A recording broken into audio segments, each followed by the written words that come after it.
माननीय वित्त मंत्री जी। माननीय अध्यक्ष जी। माननीय वित्त मंत्री।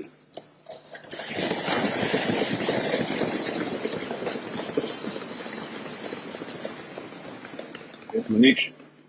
माननीय अध्यक्ष जी, मनीष। वर्तमान योगी सरकार का ये नवा बजट है और आज के इस अवसर पर मैं ये जरूर कहना चाहता हूं कि ऐसा शख्स जिसका कोई निजी एजेंडा न हो, जिसकी कोई व्यक्तिगत इच्छा न हो, वो सरकार का मुखिया हो, आज का ये बजट उनके नेतृत्व में जो तैयार किया गया है वो प्रदेश के पूरी जनता के लिए 25 करोड़ लोगों के जन कल्याण को समर्पित है। और योगी जी की तरफ से ही ये 4 लाइनें मैं कहकर अपनी बात को शुरू करूंगा।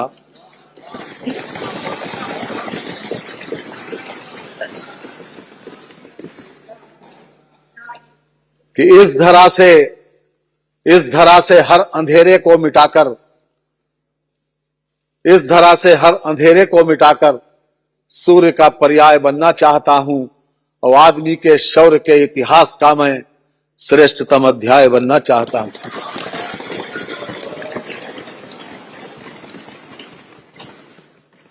अध्यक्ष महोदय, रामचरितमानस की 2 चौपाई है कि जिम सरिता सागर मह जाई, यद्यपि ताहि कामना नाही, तिम सुख संपत्ति भी नहीं बुलाए, धर्मशील पहि जाए सोहाय। धर्मशील व्यक्ति के पास स्वाभाविक रूप से यश, वैभव, संपन्नता स्वतः ही जाती है।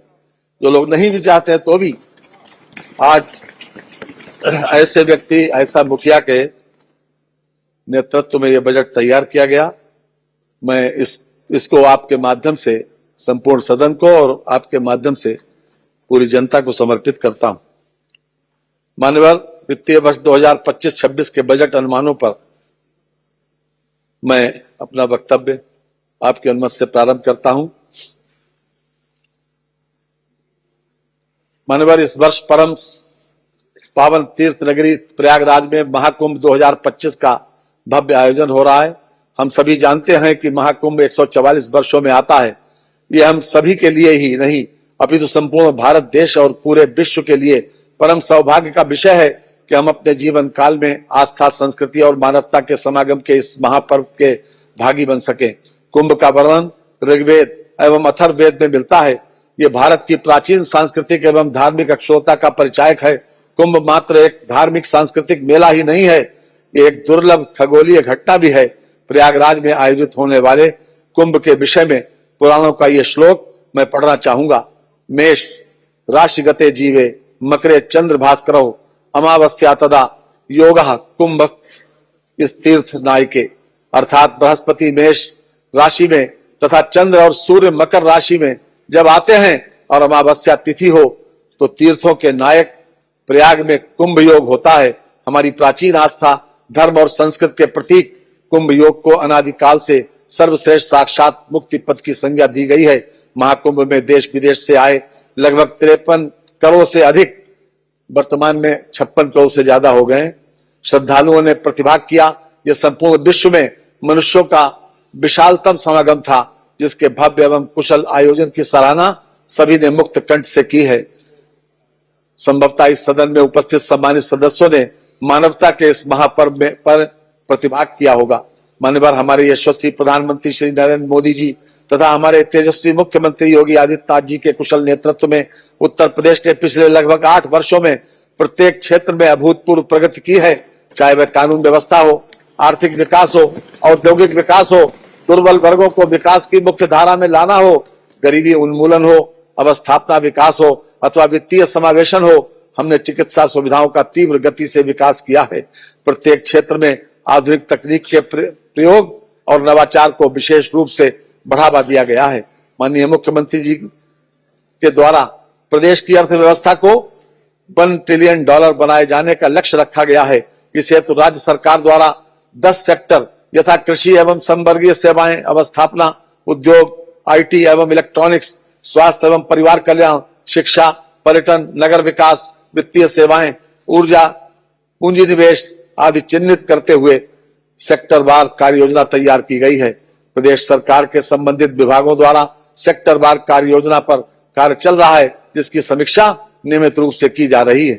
सुचारू नीति कार्यान्वयन, व्यापार को आसान बनाने, ईज ऑफ डूइंग बिजनेस तथा निवेश आकर्षित करने के लिए सतत विकास के कार्य के प्रति समर्पण भाव से प्रदेश के समस्त अंचलों में संतुलित निवेश का समग्र प्रवाह एवं नागरिकों के जीवन उन्नयन के लिए दीर्घकालिक मूल्यों एवं व्यवस्थाओं को सुनिश्चित किया गया है। हमारी सरकार राज्य को एक मुख्य निवेश केंद्र तथा देश के ग्रोथ इंजन के रूप में स्थापित करने के अपने मिशन को कार्यान्वित करने हेतु प्रतिबद्ध है। जिस तरह से माननीय मुख्यमंत्री जी के द्वारा एक तपोनिष्ठ कर्मयोगी के समान अहर्निश प्रदेश के विकास के लिए कार्य किया गया है, उसके बारे में मैं कहना चाहूंगा कि जिस दिन से चला हूं मेरी मंजिल पर नजर है, आंखों ने कभी मील का पत्थर नहीं देखा। महोदय, हाल के वर्षों में उत्तर प्रदेश में निवेश आकर्षण, औद्योगिक एवं व्यवस्थापना विकास में उल्लेखनीय प्रगति हुई है तथा प्रदेश भारत में सबसे पसंदीदा निवेश गंतव्य के रूप में उभरा है। राज्य सरकार द्वारा व्यवस्थापना सुविधाओं का त्वरित विकास किया गया है। कई निवेशोन्मुख नीतियां उद्घोषित की गई हैं तथा कारोबारी माहौल में अभूतपूर्व सुधार किया गया है, जिससे प्रदेश की छवि आर्थिक रूप से पिछड़े राज्य से परिवर्तित होकर एक प्रगतिशील राज्य के रूप में स्थापित हुई है। विश्व स्तरीय इंफ्रास्ट्रक्चर विकसित करने में उत्तर प्रदेश ने उल्लेखनीय प्रगति की है। राज्य में विकसित हो रही वायु, जल, सड़क एवं रेल नेटवर्क की कनेक्टिविटी से राज्य के उद्योगों एवं मैन्युफैक्चरिंग इकाइयों को अपना माल भारत एवं विदेशों के बाजारों में भेजने के लिए परिवहन के विभिन्न साधनों के बीच निर्बाध रूप से स्विच करने की सुविधा प्रदान करेगी। कानून व्यवस्था तथा विद्युत आपूर्ति में अभूतपूर्व सुधार, सक्रिय नीतिगत निरूपण एवं इन्वेस्ट यूपी में निवेश सारथी, निवेश मित्र तथा ऑनलाइन प्रोत्साहन लाभ प्रबंधन प्रणाली जैसी डिजिटल सुविधाओं से निवेश प्रक्रिया में पारदर्शिता सुनिश्चित हुई है, जिससे निवेशकों का विश्वास बढ़ा है तथा राज्य में व्यापार करने के लिए अनुकूल वातावरण सृजित हुआ है।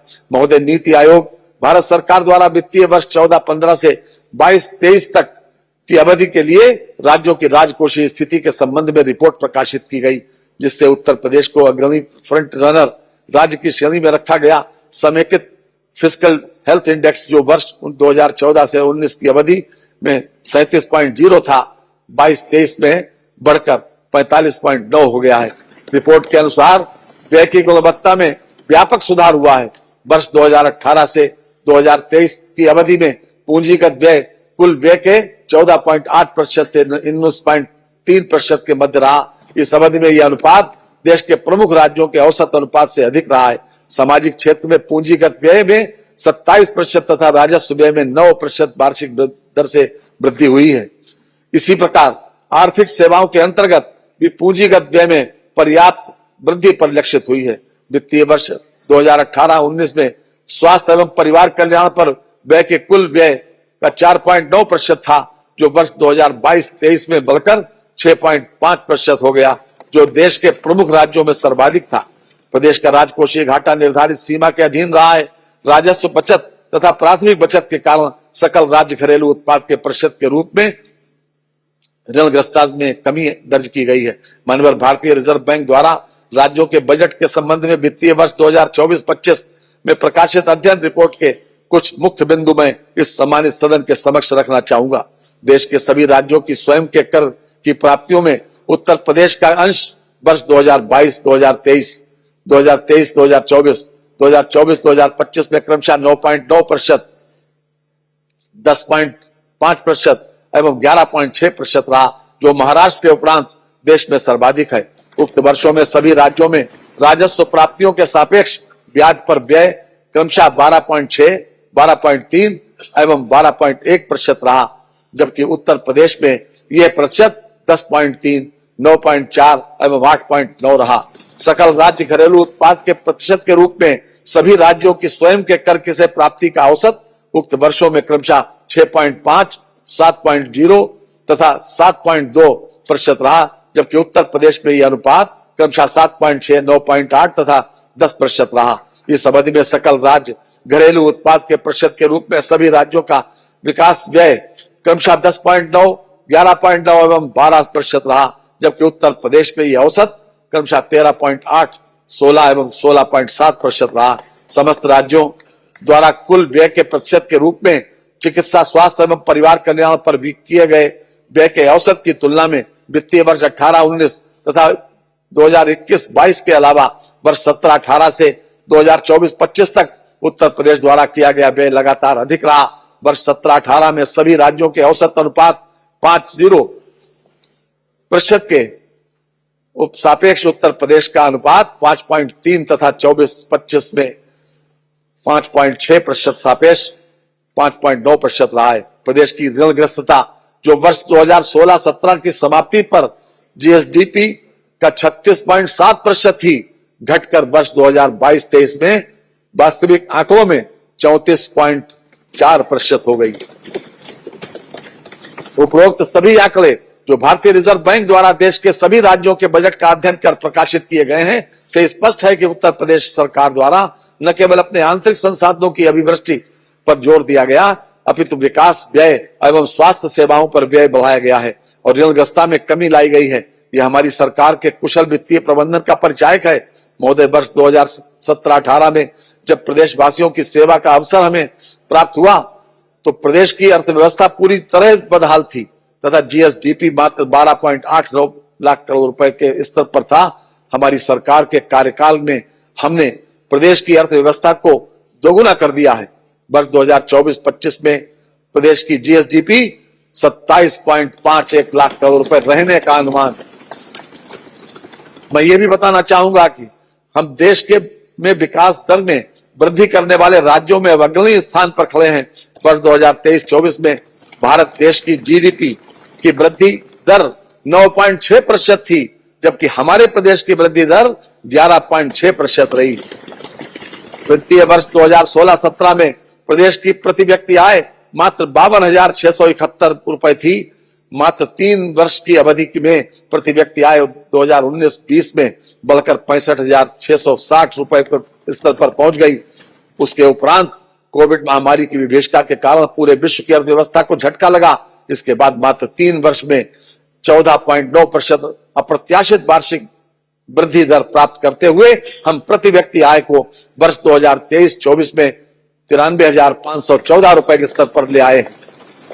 मान्यवर, वित्तीय वर्ष 2025-26 के बजट में सम्मिलित प्रमुख योजनाओं का ब्यौरा प्रस्तुत करने के पूर्व मैं बजट की संक्षिप्त रूपरेखा इस सम्मानित सदन के समक्ष रखना चाहता हूं। प्रस्तुत बजट का आकार 8,08,736 करोड़ 6 लाख रुपए है, जो वर्ष 24-25 के बजट से 9.8% अधिक है मूल बजट से। बजट में पूंजीगत परिव्यय कुल बजट का लगभग 20.5% है। पूंजीगत परिव्यय के अंतर्गत अवसंरचना, निर्माण, विस्तार एवं निवेश संबंधी व्यय आते हैं। उद्योग, आवागमन, उत्पादों की बाजार तक पहुंच तथा प्रदेश में पूंजी निवेश को आकर्षित करने जैसे महत्वपूर्ण गतिविधियों में पूंजीगत व्यय की भूमिका अत्यंत महत्वपूर्ण होती है। इस बजट में अवस्थापना विकास हेतु 22%, शिक्षा हेतु 13%, कृषि और संबद्ध सेवाओं के हेतु 11%, चिकित्सा एवं स्वास्थ्य के क्षेत्र में 6%, सामाजिक सुरक्षा एवं कार्यक्रमों हेतु 4% एवं संसाधन आवंटित किए गए हैं। हमने बजट में शोध एवं विकास तथा सूचना और प्रौद्योगिकी पर भी ध्यान दिया है। विधानसभा को आधुनिक आईटी सिस्टम से लैस करने के लिए हम बजट में विशेष रूप से व्यवस्था प्रस्तावित की गई है। यह प्रक्रिया आगे भी चलती रहेगी। प्रदेश में को आर्टिफिशियल इंटेलिजेंस के क्षेत्र में एक हब के रूप में विकसित करने हेतु आर्टिफिशियल इंटेलिजेंस सिटी की स्थापना तथा साइबर सिक्योरिटी में टेक्नोलॉजी रिसर्च ट्रांसलेशन पार्क की स्थापना की नई योजना बजट में सम्मिलित की गई है।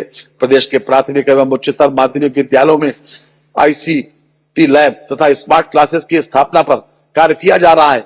राजकीय पॉलिटेक्निकों में स्मार्ट क्लासेस तथा पूर्णतया डिजिटल लाइब्रेरी की स्थापना की योजना प्रस्तावित की गई है। आर्टिफिशियल इंटेलिजेंस को बढ़ावा देने हेतु सेंटर ऑफ एक्सीलेंस की स्थापना प्रस्तावित की गई है। प्रदेश में साइंस सिटी, विज्ञान पार्कों और नक्षत्रशालाओं की स्थापना एवं नवीनीकरण की कार्य योजना बनाई जा रही है। नगर निगमों के अलावा प्रदेश के जनपद मुख्यालयों के 58 नगर निकायों को आदर्श स्मार्ट नगर निकाय के रूप में विकसित किए जाने हेतु विभिन्न योजनाओं के कन्वर्जेंस के माध्यम से कार्य कराया जाएगा। इस हेतु प्रति नगर निकाय के लिए 2.50 करोड़ रुपए, इस प्रकार कुल 145 करोड़ रुपए की व्यवस्था प्रस्तावित है। मैं इस सम्मानित सदन को बताना चाहूंगा कि उत्तर प्रदेश भवन एवं अन्य सन्निर्माण कर्मकार कल्याण बोर्ड द्वारा प्रदेश के जिला मुख्यालयों में कामगार श्रमिक अड्डे बनवाने की योजना पर कार्य किया जाएगा, जिससे कैंटीन, पीने का पानी, स्नानागार और शौचालय की व्यवस्था मजदूरों के लिए कराई जाएगी। मान्यवर हमारी सरकार द्वारा गांधी जयंती के अवसर पर 2 अक्टूबर 2024 में से जीरो पॉवर्टी अभियान का प्रारंभ किया गया है। इस अभियान के अंतर्गत प्रत्येक ग्राम पंचायत से निर्धनतम परिवारों को चिन्हित करते हुए उनकी मूलभूत जरूरतों को पूरा करने के लिए और उनकी वार्षिक आय कम से कम 1,25,000 रुपए के स्तर तक लाए जाने हेतु कार्यवाही की जा रही है। प्रदेश के विभिन्न वर्गों के उत्थान एवं सशक्तिकरण से संबंधित संक्षिप्त विवरण इस सम्मानित सदन के समक्ष प्रस्तुत करना चाहूंगा। प्रधानमंत्री किसान सम्मान निधि योजना के अंतर्गत लगभग 3 करोड़ कृषकों को लगभग 79,500 करोड़ रुपए की धनराशि डीबीटी के माध्यम से हस्तांतरित की गई। प्रधानमंत्री फसल बीमा योजना के अंतर्गत वित्तीय वर्ष 2024-25 में लगभग 10 लाख बीमित कृषकों को लगभग 496 करोड़ रुपए की क्षतिपूर्ति का भुगतान कराया गया है। पीएम कुसुम योजना के अंतर्गत वर्ष 2024 में कृषकों के प्रक्षेत्रों को पर विभिन्न क्षमता के कुल 22,089 सोलर पंपों की स्थापना कराई गई है। कृषकों को दुर्घटनावश मृत्यु, दिव्यांगता की स्थिति में मुख्यमंत्री कृषक दुर्घटना कल्याण योजना दिनांक 14 सितंबर 2019 से लागू की गई है।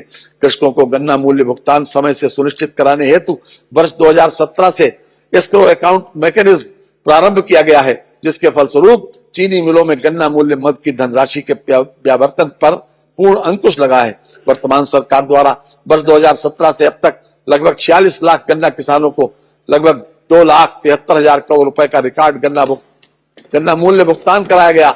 यह गन्ना मूल्य भुगतान इसके पूर्व के 22 वर्षों के सम्मिलित गन्ना मूल्य से 59,143 करोड़ रुपए अधिक। औसत गन्ना उत्पादकता 72 टन प्रति हेक्टेयर से बढ़कर 85 टन प्रति हेक्टेयर बढ़ जाने से किसानों की आय में औसतन 370 रुपए प्रति क्विंटल की दर से 43,364 रुपए प्रति हेक्टेयर की वृद्धि हुई। इसके लिए शोध संस्थानों के वैज्ञानिक, छात्र तथा हमारे परिश्रमी किसान भाई बधाई के पात्र हैं। महिला एवं बाल विकास उत्तर प्रदेश राज्य ग्रामीण आजीविका मिशन के अंतर्गत ग्रामीण क्षेत्रों में 96 लाख से अधिक परिवारों की महिलाओं को आच्छादित किया गया है।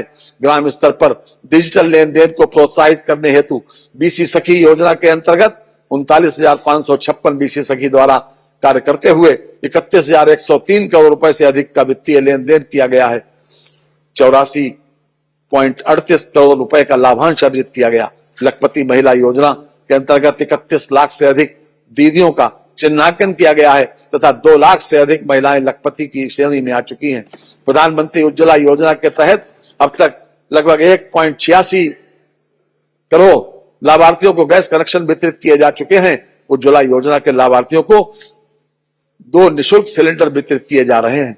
उत्तर प्रदेश में महिला स्वामित्व वाली प्रोड्यूसर कंपनियों के गठन हेतु महिला सामर्थ्य योजना संचालित है। बालिका शिक्षा को बढ़ावा देने हेतु सह शिक्षा की व्यवस्था के साथ साथ बालिका छात्रावास का निर्माण, बालिकाओं का सशक्तिकरण, मीना मंच, आत्मरक्षा प्रशिक्षण एवं संवेदीकरण आदि गतिविधियों का क्रियान्वयन किया जा रहा है। उच्च शिक्षा प्राप्त कर रही मेधावी को पात्रता के आधार पर स्कूटी प्रदान किए जाने की योजना लाई जा रही है। ये मेधावी छात्राओं के लिए युवा स्वामी विवेकानंद युवा सशक्तिकरण योजना के अंतर्गत 49.86 लाख स्मार्टफोन टैबलेट वितरित किए जा चुके हैं। वित्तीय वर्ष 25-26 में इस योजना के तहत टैबलेट उपलब्ध कराए जाएंगे। प्रतियोगी छात्रों को अपने घर के समीप ही कोचिंग की सुविधा उपलब्ध कराने के उद्देश्य से राज्य सरकार द्वारा प्रदेश के सभी जनपदों में मुख्यमंत्री अभ्युदय योजना का संचालन किया जा रहा है। प्रधानमंत्री शिक्षुता प्रोत्साहन योजना के अंतर्गत वर्ष सत्र 2024-25 में 54,833 अभ्यर्थियों को शिक्षुता प्रशिक्षण हेतु योजित किया गया है। यह अप्रेंटिस की विशेष योजना है। प्रदेश के शिक्षित एवं प्रशिक्षित युवाओं को स्वरोजगार से जोड़कर नए सूक्ष्म उद्योगों की स्थापना हेतु वित्तीय संसाधन उपलब्ध कराए जाने के उद्देश्य से वर्ष 2024-25 में मुख्यमंत्री युवा उद्यमी विकास अभियान योजना प्रारंभ की गई है। यह अपने तरह की पहली योजना है जिसमें सूक्ष्म उद्यम स्थापित करने हेतु युवाओं को गारंटी मुक्त एवं ब्याज मुक्त ऋण उपलब्ध कराया जा रहा है। इस योजना के अंतर्गत प्रतिवर्ष 1 लाख नए सूक्ष्म उद्यमों की स्थापना किए जाने का लक्ष्य है। इनोवेशन दिवस के अवसर पर यूपी स्टार्टअप संवाद और एक्सपो का आयोजन किया गया, जिसमें प्रथम 3 स्टार्टअप को क्रमशः 1,75,000 एवं 50,000 का पुरस्कार तथा शेष 5 को 25-25 हजार रुपए का पुरस्कार प्रदान किया गया। प्रदेश में युवाओं को नवाचार से जोड़ने के लिए इनोवेशन फंड की स्थापना पर कार्य किया जा रहा है, जिससे प्रदेश में स्टार्टअप इकोसिस्टम विकसित हो सकेगा। पीआरडी स्वयं सेवकों के मानदेय में वृद्धि प्रस्तावित है तथा स्वयं सेवकों को लगभग 20 लाख अतिरिक्त रोजगार दिवस उपलब्ध कराए जाने की व्यवस्था की जा रही है। ग्राम पंचायत स्तर पर गठित लगभग 80,000 युवक एवं महिला मंगल दलों को प्रोत्साहन स्वरूप खेल सामग्री उपलब्ध कराई जा रही है। रोजगार मनरेगा योजना अंतर्गत विगत वित्तीय वर्ष 2024-25 में 26 करोड़ मानव दिवस लक्ष्य के सापेक्ष दिनांक 8 जनवरी 2025 तक 27.40 करोड़ मानव दिवस का सृजन किया गया है तथा 3,13,076 परिवारों को 100 दिन का रोजगार प्रदान किया गया है। मानव दिवस सृजन एवं वित्तीय प्रगति में उत्तर प्रदेश देश में प्रथम स्थान पर है। मनरेगा योजना अंतर्गत वित्तीय वर्ष 2024-25 में महिलाओं की सहभागिता 42% है। उत्तर प्रदेश कौशल विकास मिशन के अंतर्गत विगत 6 वर्षों में 15.25 लाख युवाओं को निःशुल्क रोजगार परक प्रशिक्षण प्रदान कर 5.71 लाख युवाओं को स्वरोजगार से जोड़कर सेवा आयोजित किया गया। अप्रेंटिस योजना के अंतर्गत अब तक 2,54,335 युवाओं को उद्योगों व एमएसएमई में योजित किया गया है। एक जनपद एक उत्पाद वित्त पोषण योजना अंतर्गत वर्ष 2024-25 में 17 दिसंबर 2024 तक 1,838 लाभार्थियों को लाभान्वित कराते हुए लगभग 10,560 लाख रुपए की मार्जिन मनी वितरित की गई तथा 34,500 रोजगार का सृजन हुआ। निवेश मित्र के माध्यम से वित्तीय वर्ष 2024-25 में माह नवंबर 2024 तक कुल 6,62,672 उद्यम पंजीकृत हुए, जिसमें 59,64,048 रोजगारों का सृजन हुआ है। वर्ष 2017 से दिसंबर 2024 तक आरक्षी एवं समकक्ष उप निरीक्षक एवं समकक्ष तथा लिपिक संवर्ग आदि के विभिन्न पदों पर कुल 1,56,206 भर्तियां की गई।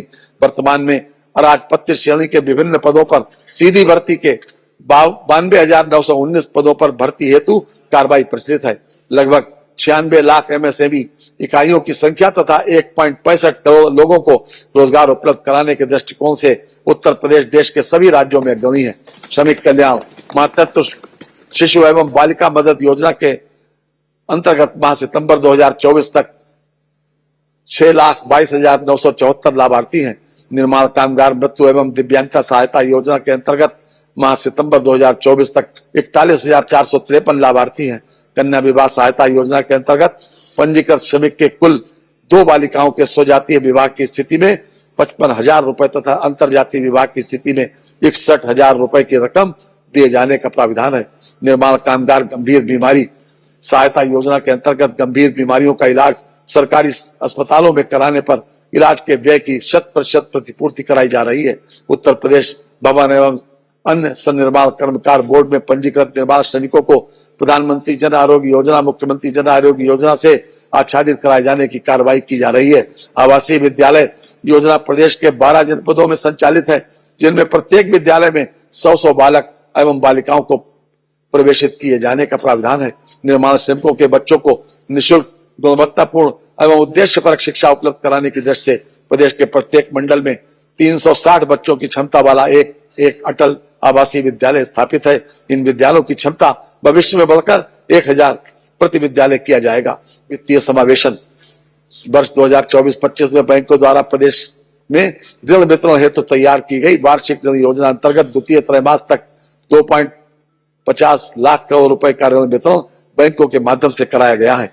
वर्तमान में प्रदेश में बैंकों की 20,416 शाखाएं, 4,932 बैंक मित्र एवं बीसी सखी तथा 18,747 एटीएम सहित कुल 4,40,095 बैंकिंग केंद्रों के माध्यम से बैंकिंग सुविधाएं उपलब्ध कराई जा रही हैं।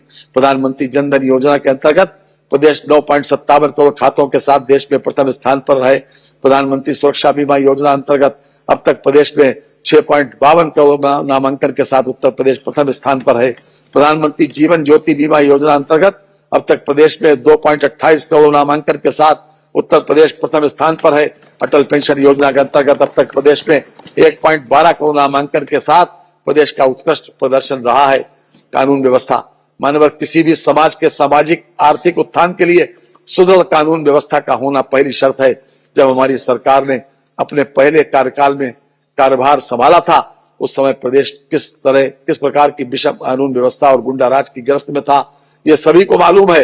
हमारे तेजस्वी मुख्यमंत्री जी के नेतृत्व एवं मार्गदर्शन निर्देशन में हमारी सरकार द्वारा प्रदेश में अपराध के प्रति जीरो टॉलरेंस की नीति अपनाते हुए गुंडों, माफियाओं और हर सब अपराध पेशा लोगों के विरुद्ध अभियान चलाकर कार्रवाई की गई।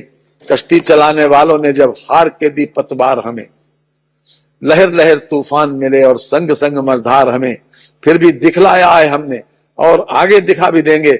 इन हालातों में आता है दरिया करना पार। अभियोजन की प्रक्रिया को सुदृढ़ बनाते हुए अपराधियों को विभिन्न न्यायालयों में सजा दिलाई गई। वर्ष 2017 से 2024 तक प्रदेश के चिन्हित 68 माफिया अपराधियों के विचाराधीन अभियोगों में प्रभावी पैरवी कर 73 अभियोगों में 31 माफिया अपराधियों को आजीवन कारावास व अर्थदंड की सजा से दंडित कराया गया, जिसमें 2 को फांसी की सजा हुई। महिलाओं एवं नाबालिगों के विरुद्ध हुए अपराधों में 27,425 अभियोगों, पास्को अधिनियम के 11,254 अभियोगों एवं दहेज हत्या की 3,775 अभियोगों में अभियुक्तों को सजा दिलाई गई। साइबर अपराध में प्रयुक्त 13,83,232 मोबाइल नंबर ब्लॉक कराए गए। देश में प्रथम स्थान। वर्ष 2017 से दिनांक 31/12/24 तक कुल पंजीकृत 77,210 अभियोगों के सापेक्ष 66,475 अभियोगों का निस्तारण कर 43,202 अभियुक्तों के विरुद्ध कार्रवाई करते हुए 320.89 करोड़ रुपए की धनराशि बरामद की गई। अपराधों पर अंकुश लगाए जाने की प्रभावी कार्रवाई के तहत दिनांक 20 मार्च 2017 से 23 जनवरी 2025 तक प्रदेश के विभिन्न जनपदों के दुर्दांत अपराधियों के विरुद्ध कार्रवाई के दौरान कुल 221 अपराधी मुठभेड़ में मारे गए एवं 8,022 घायल हुए। वर्ष 2017 से पूर्व उत्तर प्रदेश में मात्र 4 विधि विज्ञान प्रयोगशालाएं स्थापित थी। वर्ष 2017 के पश्चात 8 नए जनपद मंडल में विधि विज्ञान प्रयोगशालाओं की स्थापना की गई। जनपद अयोध्या, बस्ती, बांदा, आजमगढ़, मिर्जापुर एवं सहारनपुर में 6 नई विधि विज्ञान प्रयोगशालाओं की स्थापना का कार्य प्रचलित है। कारागार प्रशासन, प्रदेश की 74 कारागारों एवं जनपद न्यायालयों में संचालित वीडियो कॉन्फ्रेंसिंग इकाइयों से बंदियों की रिमांड की कार्रवाई हो रही है। कारागारों की सुरक्षा व्यवस्था है तो लगभग 4800 सीसीटीवी कैमरे स्थापित है, जिनकी फीड प्राप्त किए जाने हेतु मुख्यालय में वीडियो पाल स्थापित है। 24 कारागारों में 3G क्षमता के 271 मोबाइल फोन जैमर स्थापित है। मानवर आज से 7-8 साल पहले प्रदेश में चिकित्सा सुविधाएं अत्यंत जर्जर अवस्था में थी। प्रत्येक वर्ष प्रदेश के विभिन्न क्षेत्रों में संक्रामक रोगों से बड़े पैमाने पर मौतें हुआ करती थी। प्रदेश रोगों की पहचान, रोकथाम और इलाज की व्यवस्थाएं जन सामान्य को उपलब्ध नहीं थी। हमने कोविड वैश्विक महामारी का दौर भी देखा, जिसके दौरान प्रदेश में जिस कुशलता के साथ इस विभीषिका का सामना किया गया, उसकी प्रशंसा विश्व स्तर पर की गई। आज प्रदेश में चिकित्सा सुविधाओं का प्रसार जिस प्रकार हुआ है और लगातार हो रहा है, वह अद्भुत है। रात कितनी ही भले हो स्याह, आखिर में उसे मात खानी ही पड़ेगी रोशनी के हाथ से। चिकित्सा शिक्षा, वर्तमान में प्रदेश में 80 मेडिकल कॉलेज हैं, जिनमें 44 राज्य सरकार द्वारा संचालित है एवं 36 निजी क्षेत्र में है। प्रदेश में 2 एम्स एवं IMS BHU वाराणसी तथा जवाहरलाल नेहरू मेडिकल कॉलेज अलीगढ़ संचालित है। वर्ष 2024-25 में 13 स्वशासी चिकित्सा महाविद्यालय एवं PPP मोड पर 3 जनपदों महाराजगंज, संबल तथा शामली में नवीन मेडिकल कॉलेज स्थापित किए गए हैं। वर्तमान में प्रदेश में राजकीय एवं निजी क्षेत्र के मेडिकल कॉलेजों, चिकित्सा संस्थानों, विश्वविद्यालयों में MBBS की 11,800 सीटें तथा PG की 3,971 सीटें उपलब्ध हैं। केंद्र सरकार द्वारा वर्ष 2025-26 में UG PG हेतु कुल 10,000 सीटें जोड़े जाने की घोषणा की गई है, जिसमें से 1,500 सीटें उत्तर प्रदेश को प्राप्त होंगी। इस हेतु लगभग 2,066 करोड़ रुपए की व्यवस्था प्रस्तावित।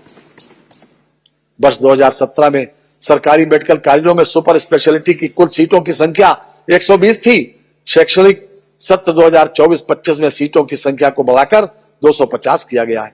जनपद बलिया तथा बलरामपुर में स्वशासी राजकीय चिकित्सा महाविद्यालय की स्थापना हेतु क्रमशः 27 करोड़ रुपए तथा 25 करोड़ रुपए की व्यवस्था प्रस्तावित।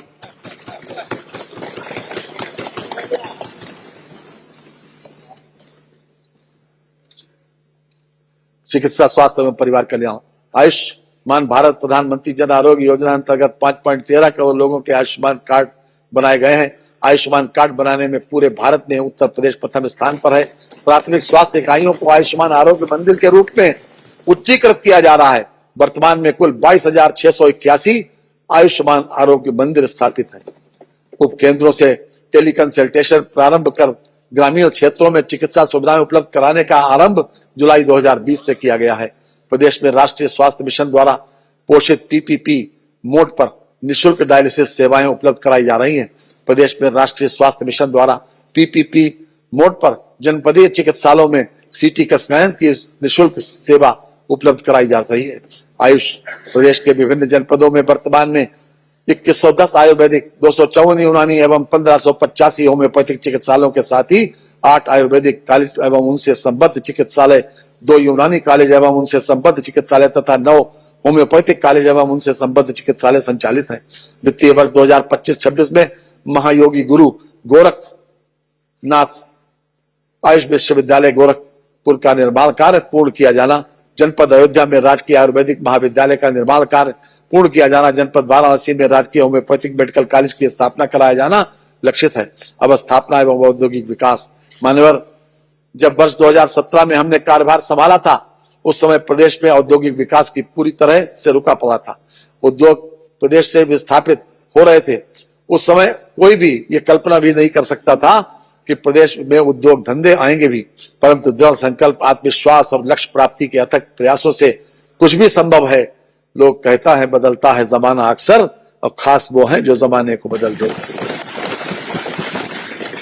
राज्य सरकार द्वारा ग्लोबल इन्वेस्टर्स समिट का सफलतम आयोजन किया गया, जिसमें लगभग 36 लाख करोड़ के निवेश के एमओयू पर हस्ताक्षर किया गया। उक्त समिट के एक वर्ष के अंदर ही 6.50 लाख करोड़ से अधिक निवेश से या तो वाणिज्यिक उत्पादन प्रारंभ हो गया है अथवा संबंधित परियोजनाएं निर्माणाधीन है, जो अब तक की सबसे बड़ी उपलब्धि है। राज्य सरकार द्वारा प्रदेश में 4 नए एक्सप्रेस वे के निर्माण का निर्णय लिया गया। आगरा लखनऊ एक्सप्रेस वे से गंगा एक्सप्रेस वे कौसिया जनपद हरदोई बाया फर्रुखाबाद तक प्रवेश नियंत्रित ग्रीनफील्ड एक्सप्रेस वे का निर्माण कराया जाएगा, जिसके लिए 900 करोड़ रुपए की व्यवस्था प्रस्तावित है। गंगा एक्सप्रेस वे को प्रयागराज, मिर्जापुर, वाराणसी, चंदौली होते हुए सोनभद्र से जोड़ने के लिए बिंदु एक्सप्रेस वे के निर्माण के लिए 50 करोड़ रुपए की व्यवस्था प्रस्तावित है। मेरठ को हरिद्वार से जोड़ने हेतु गंगा एक्सप्रेस वे, विस्तारीकरण एक्सप्रेस वे का निर्माण प्रस्तावित है, जिसके लिए 50 करोड़ रुपए की व्यवस्था कराई जा रही है। बुंदेलखंड रीवा एक्सप्रेस वे का निर्माण प्रस्तावित है, जिसके लिए 50 करोड़ रुपए की व्यवस्था कराई जा रही है। बुंदेलखंड एक्सप्रेस वे के साथ डिफेंस इंडस्ट्रियल कॉरिडोर परियोजना हेतु लगभग 461 करोड़ रुपए की व्यवस्था प्रस्तावित है।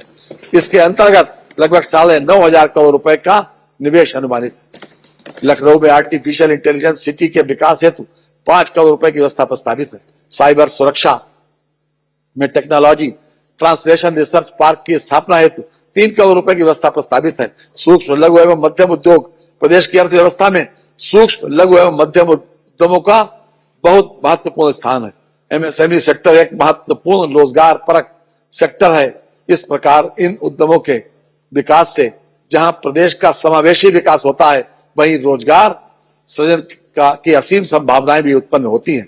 प्रदेश के शिक्षित एवं प्रशिक्षित युवाओं को स्वरोजगार से जोड़कर नए सूक्ष्म उद्योगों की स्थापना हेतु वित्तीय संसाधन उपलब्ध कराए जाने के उद्देश्य से वर्ष 2024-25 में मुख्यमंत्री युवा उद्यमी विकास अभियान प्रारंभ किया गया है। योजना हेतु वित्तीय वर्ष 2025-26 के बजट में 1,000 करोड़ रुपए की व्यवस्था प्रस्तावित है। मुख्यमंत्री युवा स्वरोजगार योजना हेतु 225 करोड़ रुपए की व्यवस्था प्रस्तावित है। हथकरघा एवं वस्त्रोद्योग। हथकरघा उद्योग कृषि क्षेत्र के बाद उत्तर प्रदेश का सर्वाधिक रोजगार उपलब्ध कराने वाला विकेंद्रीकृत कुटीर उद्योग है। प्रदेश में लगभग 1.91 लाख हथकरघा बुनकर एवं लगभग 80,000 हाउस होल्ड है। प्रदेश में 2.58 लाख पावर लूम कार्यरत है, जिसके माध्यम से लगभग 5.50 लाख पावर लूम बुनकर अपना जीविकोपार्जन कर रहे हैं। पीएम मित्र योजना के अंतर्गत टेक्सटाइल पार्क की स्थापना से संबंधित व्यय हेतु 300 करोड़ रुपए की व्यवस्था प्रस्तावित है। उत्तर प्रदेश वस्त्र गारमेंटिंग पॉलिसी 2022 के क्रियान्वयन हेतु 150 करोड़ रुपए की व्यवस्था कराई जा रही है। अटल बिहारी वाजपेयी पावर लूम विद्युत फ्लैट रेट योजना हेतु 400 करोड़ रुपए की व्यवस्था प्रस्तावित है। खादी एवं ग्राम उद्योग प्रदेश के ग्रामीण क्षेत्र में के बेरोजगार व्यक्तियों को खादी एवं ग्रामोद्योग के माध्यम से स्वरोजगार के अवसर उपलब्ध कराने की प्रबल संभावनाएं हैं। मुख्यमंत्री ग्रामोद्योग रोजगार योजना के अंतर्गत वर्ष 2025-26 में ब्याज उपादान मद में समुचित व्यवस्था प्रस्तावित है, जिसके अंतर्गत 800 लाभार्थियों को बैंक ऋण उपलब्ध कराया जाएगा, जिससे स्थापित होने वाले नए उद्यमों के माध्यम से 16,000 लोगों को रोजगार उपलब्ध हो सकेगा। पंडित दीनदयाल उपाध्याय खादी विपणन विकास सहायता योजना हेतु 32 करोड़ रुपए की व्यवस्था प्रस्तावित है। उत्तर प्रदेश माटी कला बोर्ड के संचालन हेतु 11.50 करोड़ रुपए की व्यवस्था प्रस्तावित है। आईटी एवं इलेक्ट्रॉनिक्स उत्तर प्रदेश इलेक्ट्रॉनिक्स विनिर्माण नीति 2017 के अंतर्गत 23,203 करोड़ रुपए तथा उत्तर प्रदेश सूचना प्रौद्योगिकी नीति 2017 के अंतर्गत 7,004 करोड़ रुपए का निवेश प्रदेश में हुआ है। प्रदेश सरकार की डाटा सेंटर नीति के अंतर्गत पूर्व लक्षित 3 डाटा सेंटर पार्क्स के स्थान पर संशोधित नीति के अंतर्गत प्रदेश में 30,000 करोड़ रुपए के अनुमानित निवेश से 8 डाटा सेंटर पार्क्स की स्थापना तथा 900 मेगावाट क्षमता का लक्ष्य रखा गया है। सेमीकंडक्टर क्षेत्र में वैश्विक निवेशकों को आकर्षित करने के लिए उत्तर प्रदेश सेमीकंडक्टर नीति 2024 प्रख्यापित की गई है। सेमीकंडक्टर इकाइयों के लिए डेडिकेटेड प्रावधान आरंभ करने वाला उत्तर प्रदेश चौथा राज्य है।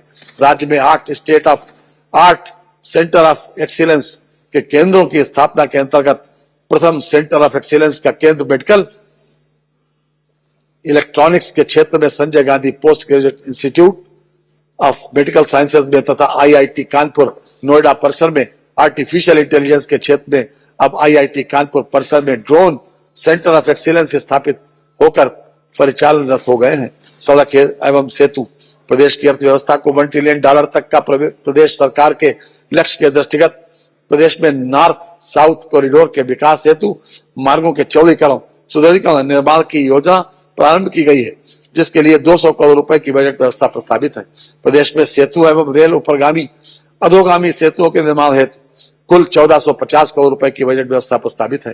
राज्य मार्गों के चौड़ीकरण सुदृढ़ीकरण कार्यों हेतु 2900 करोड़ रुपए की व्यवस्था प्रस्तावित है। राज्य सड़क निधि से सड़कों के अनुरक्षण हेतु 3000 करोड़ रुपए तथा निर्माण हेतु 2800 करोड़ रुपए की व्यवस्था प्रस्तावित है। प्रदेश के ग्रामीण मार्गों एवं पुलियों के अनुरक्षण हेतु 2700 करोड़ रुपए की व्यवस्था का प्रस्ताव किया गया है। कृषि विपणन सुविधा के हेतु ग्रामीण सेतुओं के निर्माण के लिए 1600 करोड़ रुपए की व्यवस्था प्रस्तावित है। शहर वासियों के आवागमन को सुगम बनाने के दृष्टिगत शहरों के बाईपास एवं रिंग रोड तथा चौराहों पर फ्लाईओवर आदि के निर्माण हेतु 1200 करोड़ रुपए की बजट व्यवस्था प्रस्तावित है। औद्योगिक लॉजिस्टिक पार्क हेतु मार्गों के चौड़ीकरण सुदृढ़ीकरण निर्माण कार्य हेतु 800 करोड़ रुपए की बजट व्यवस्था प्रस्तावित है। मुख्यमंत्री ग्राम योजना के अंतर्गत ग्रामीण मार्गों के नवनिर्माण पुनर्निर्माण मिसिंग लिंक के निर्माण हेतु नई योजना प्रारंभ की जा रही है। इस योजना हेतु 200 करोड़ रुपए की बजट व्यवस्था प्रस्तावित है। सड़क सुरक्षा के दृष्टिगत दुर्घटना बाहुल्य क्षेत्रों के सुधार रोड सेफ्टी कार्यों एवं सौंदर्यीकरण हेतु 250 करोड़ रुपए की बजट व्यवस्था प्रस्तावित है। सिंचाई एवं जल संसाधन विभाग मध्य गंगा नहर परियोजना स्टेज 2 कनहर सिंचाई परियोजना महाराजगंज में रोहिन नदी बैराज के संपूर्ण होने पर 4.74 लाख हेक्टेयर क्षेत्र में सिंचन क्षमता सृजित होगी, जिससे 6.77 लाख कृषक लाभान्वित होंगे।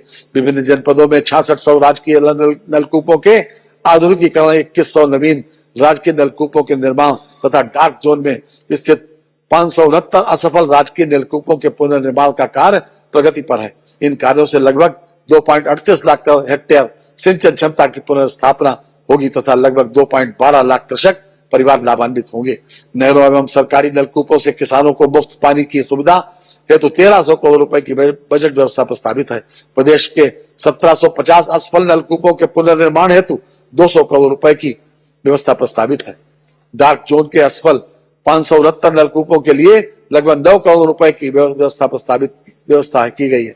प्रदेश सरकार द्वारा 1551 बांध परियोजनाओं पूर्ण की गई, जिससे 3287 लाख हेक्टेयर क्षेत्र सुरक्षित हुआ है तथा करोड़ों की आबादी लाभान्वित हुई। नमामि गंगे एवं ग्रामीण जलापूर्ति। प्रदेश में जल जीवन मिशन के अंतर्गत प्रदेश के समस्त 2.67 करोड़ ग्रामीण परिवारों को क्रियाशील गृह नल संयोजन प्रदान कर शुद्ध एवं सतत पेयजल उपलब्ध कराने का लक्ष्य रखा गया है। उक्त लक्ष्य के सापेक्ष 2.34 करोड़ घरों में क्रियाशील गृह नल संयोजन उपलब्ध कराया जा चुका है। पीने का पानी घर में उपलब्ध होने का महत्व वही समझ सकता है जिसके पास ये सुविधा नहीं हो और जिसके घर की महिलाओं बच्चों को पीने के पानी के लिए दूर दराज से पानी भरकर लाने के लिए रोज घर से निकलना पड़ता हो। घरों में नल से पानी उपलब्ध होने से इन परिवारों को बहुत बड़ी राहत मिली है। कोई न हो उदास तो समझो बसंत है, हर घर में हो उल्लास तो समझो बसंत है। जो कंठ तरसते रहे पानी को हमेशा, बुझ जाए उनकी प्यास तो समझो बसंत है। गंगा को प्रदूषण से मुक्त बनाए रखने एवं उसमें दूषित जल का उत्प्रवाह रोकने के लिए सीवरेज संबंधी कुल 67 परियोजनाएं स्वीकृत हुई हैं, जिनकी कुल स्वीकृत लागत 14,823 करोड़ रुपए है। वर्तमान तक 39 परियोजनाएं पूर्ण कर संचालित की जा रही हैं तथा शेष परियोजनाएं निर्माणाधीन हैं। जल जीवन मिशन के अंतर्गत ग्रामीण पेयजल योजनाओं के लिए सामुदायिक अंशदान हेतु 4500 करोड़ रुपए तथा जल जीवन मिशन योजना के अंतर्गत अनुरक्षा एवं संचालन हेतु रुपए की व्यवस्था प्रस्तावित। मुख्यमंत्री लघु सिंचाई योजना के लिए 1100 करोड़ रुपए की व्यवस्था प्रस्तावित है। ऊर्जा वर्ष 2017 के पहले प्रदेश में बिजली आपूर्ति की व्यवस्था पूरी तरह चरमराई हुई थी। न छात्रों को पढ़ाई के लिए बिजली मिलती थी, न ही किसानों को सिंचाई के लिए, अस्पतालों और औद्योगिक इकाइयों को बिजली नहीं मिलती थी। गर्मियों में पूरे प्रदेश की जनता बदहाल रहती थी। रातों में शहर अंधेरे में डूबे रहते थे। आज स्थिति पूरी तरह बदल चुकी है। लोगों के घरों में रोशनी है। गर्मियों में निर्बाध बिजली की आपूर्ति सुनिश्चित की गई है। किसानों को सिंचाई के लिए बिजली उपलब्ध है। हमारी सरकार ने इस भावना के साथ कार्य किया है। अज़मते जिंदगी की कसम है हमें, जर्रे जर्रे में महफिल सजा देंगे हम, तेरे दीवार और दर जगमगा देंगे। वर्ष 2024-25 में माह दिसंबर तक औसत आपूर्ति ग्रामीण क्षेत्र में 20 घंटे 35 मिनट, तहसील मुख्यालय में 22 घंटे 36 मिनट तथा जनपद मुख्यालय में 24 घंटे रही। प्रदेश में दिनांक 1 अप्रैल 2022 से दिनांक 31 दिसंबर 2024 तक कुल 1,87,873 निजी नलकूप संयोजन निर्गत किए गए हैं। कृषि फीडरों के पृथकीकरण की योजना के अंतर्गत 4,680 फीडर्स के लक्ष्य के सापेक्ष 3,817 कृषि फीडर्स का निर्माण कराया जा चुका है। उत्तर प्रदेश राज्य विद्युत उत्पादन निगम द्वारा वर्ष 2024-25 में दिसंबर माह तक 7,140 मेगावाट ताप विद्युत उत्पादन क्षमता व संयुक्त उपक्रम में चलित 1980 मेगावाट ताप विद्युत उत्पादन क्षमता एवं 37,056 मिलियन यूनिट ताप विद्युत उत्पादन प्राप्त किया गया। गैर पारंपरिक ऊर्जा स्रोतों को बढ़ावा देने हेतु पंप स्टोरेज जल विद्युत परियोजनाओं की स्थापना 3953 करोड़ रुपए की लागत से प्रस्तावित है। ये परियोजना 4 वर्षों में पूर्ण होगी। परियोजना हेतु 50 करोड़ रुपए की व्यवस्था प्रस्तावित है। कोल इंडिया लिमिटेड के साथ उत्तर प्रदेश राज्य विद्युत उत्पादन निगम लिमिटेड द्वारा संयुक्त उपक्रम के रूप में जनपद जालौन में 500 मेगावाट की सौर ऊर्जा परियोजना की स्थापना प्रस्तावित है। परियोजना की लागत 2500 करोड़ रुपए अनुमानित है। परियोजना हेतु 150 करोड़ रुपए की व्यवस्था प्रस्तावित है। एनटीपीसी ग्रीन एनर्जी लिमिटेड तथा उत्तर प्रदेश राज्य विद्युत उत्पादन निगम लिमिटेड द्वारा संयुक्त उपक्रम के माध्यम से तहसील गरौठा जनपद झांसी में 200 मेगावाट सौर ऊर्जा संयंत्र की स्थापना हेतु 80 करोड़ रुपए की व्यवस्था प्रस्तावित है। अतिरिक्त ऊर्जा स्रोत प्रदेश में सौर ऊर्जा विद्युत उत्पादन को बढ़ावा देने के लिए प्रख्यापित उत्तर प्रदेश सौर ऊर्जा नीति 2022 के अंतर्गत आगामी 5 वर्षों में 22,000 मेगावाट विद्युत उत्पादन का लक्ष्य रखा गया है। अयोध्या शहर को मॉडल सोलर सिटी के रूप में विकसित किया जा रहा है। इसके अतिरिक्त प्रदेश के 16 नगर निगमों एवं नोएडा शहर को भी सोलर सिटी के रूप में विकसित किया जा रहा है।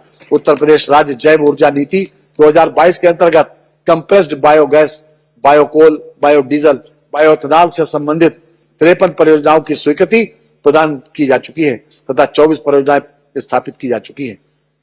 सौर ऊर्जा नीति 2022 के अंतर्गत रोजगार सृजन एवं कौशल विकास हेतु वर्ष 2025-26 में 3000 सूर्य मित्रों को कौशल विकास हेतु प्रशिक्षण दिया जाएगा।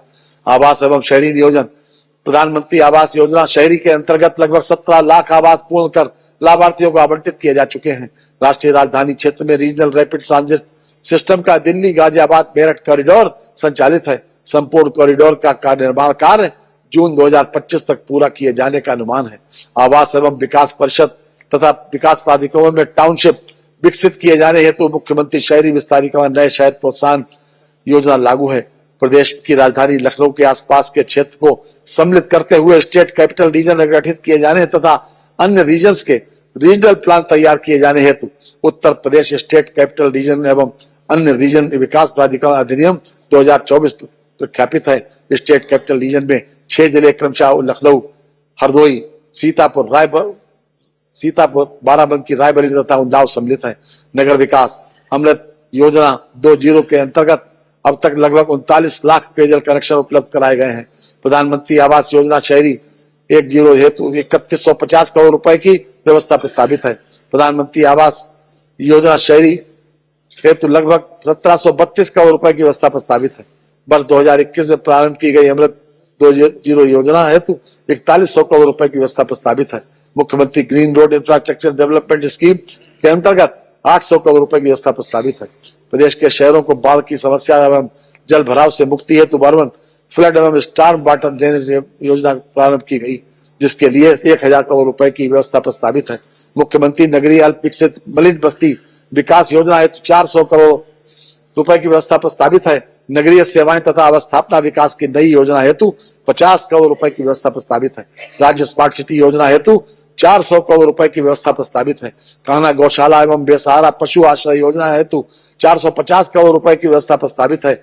नागरिक उड्डयन वर्ष 2017 के पूर्व प्रदेश में केवल 4 एयरपोर्ट क्रियाशील थे, जबकि वर्तमान में प्रदेश में 16 एयरपोर्ट क्रियाशील हैं। प्रदेश में 4 अंतर्राष्ट्रीय एयरपोर्ट क्रियाशील हैं। जेवर एयरपोर्ट के शीघ्र ही संचालित होने के साथ प्रदेश में 5 अंतर्राष्ट्रीय एयरपोर्ट हो जाएंगे। वाराणसी, अलीगढ़ तथा श्रावस्ती एयरपोर्ट का विस्तार, गोरखपुर एयरपोर्ट पर नए टर्मिनल भवन का विकास, आगरा एयरपोर्ट पर नए सिविल एवं तत्संबंधी सुविधाओं का विकास तथा ललितपुर स्थित हवाई पट्टी को एयरपोर्ट के रूप में विकसित किए जाने का निर्णय लिया गया है। घरेलू उड़ानों के अतिरिक्त उत्तर प्रदेश सरकार अब अंतर्राष्ट्रीय गंतव्यों तक उड़ानें संचालित करने की दिशा में कार्य कर रही है। प्रदेश में जिस प्रकार अवस्थापना सुविधाओं का चतुर्दिक विकास और आवागमन की सुविधाओं का द्रुत गति से विस्तार हुआ है, वह वर्ष 2017 के पहले प्रदेश में रही सरकार के लिए सपने में भी शायद संभव नहीं था। परंतु लोग यहाँ ख्वाब दिखाते हैं अक्सर, हर एक ख्वाब को सच कर दिया है योगी ने। नियोजन जीरो पॉवर्टी उत्तर प्रदेश अभियान हेतु 250 करोड़ रुपए की व्यवस्था प्रस्तावित है।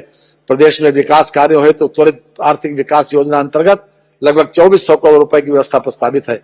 क्रिटिकल गैप्स योजना हेतु लगभग 152 करोड़ रुपए की व्यवस्था प्रस्तावित है। प्रदेश के पूर्वांचल तथा बुंदेलखंड क्षेत्र में जनपदों के अंतर क्षेत्रीय विषमताओं एवं पिछड़ेपन को कम करने के उद्देश्य से क्रमशः 575 करोड़ रुपए तथा 425 करोड़ रुपए की व्यवस्था प्रस्तावित है।